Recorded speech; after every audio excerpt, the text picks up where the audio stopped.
Di napipressure si Victor Wembanyama kahit down by 2 na mga idol ang San Antonio Spurs sa nagaganap na 2025-26 NBA Finals kontra sa New York Knicks at magbabalik bahay pa sina Jordan Clarkson na may bigating bisita. So ayan na nga mga idol at road to sweep daw ang New York Knicks matapos nilang lampasuhin sa sariling bahay ang San Antonio Spurs sa Game 1 and 2 ng NBA Finals. Sa Game 3, magbabalik Madison Square Garden ang magiging bakbakan. Home court advantage naman ng New York Knicks for the past 27 years. Ngayon lang ulit magkakaroon ng NBA Finals sa MSG. At for the first time, pag nagkataon na matuloy si Donald Trump para suportahan ang kanyang long-time NBA team favorite, kauna-unahan siyang sitting president ng USA na dumalo sa NBA Finals. With the attendance ng US President, for sure sobrang higpit ng magiging seguridad sa loob ng arena at tinatayang aabot sa $5,079 to $6,000 ang magiging pinakamababang ticket para sa Game 3 at kung sa Philippine money yan kulang-kulang sa 314,000 to 370,000 pesos. Grabe, partida, lowest price na daw yan mga idol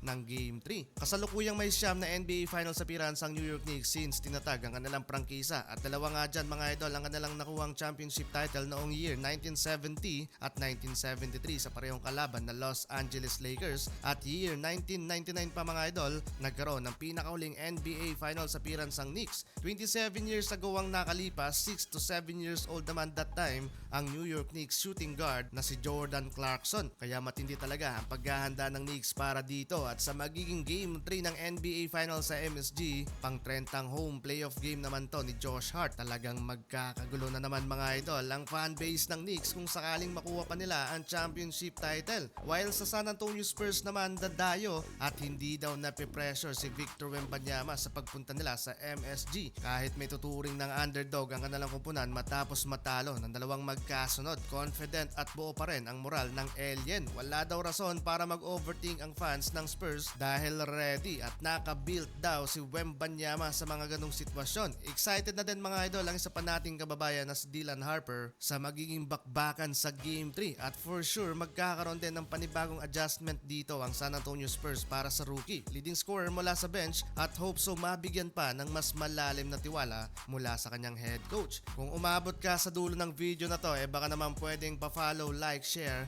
dahil malaking tulong na yan mga idol sa ating social media platform. Maraming salamat sa iyo idol.